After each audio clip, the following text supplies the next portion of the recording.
Hi guys! Welcome back to my YouTube channel. So ngayon, ituturo ko sa inyo ang two-step verification sa WhatsApp. So, let's do it! So, ang first step natin ay i-open ang WhatsApp app natin.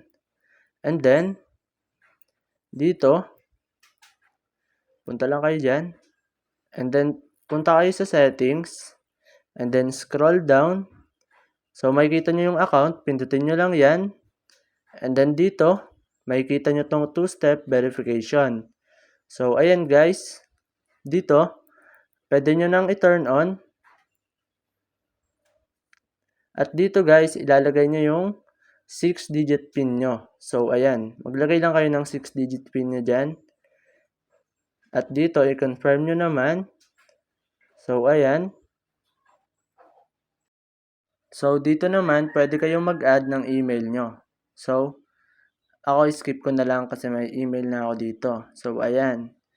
Skip nyo lang yan kung may email na naman kayo. So, ayan. So, dito, pwede nyo nang i-turn off. So, ayan. Pindutin nyo lang yan turn off. And then, yan.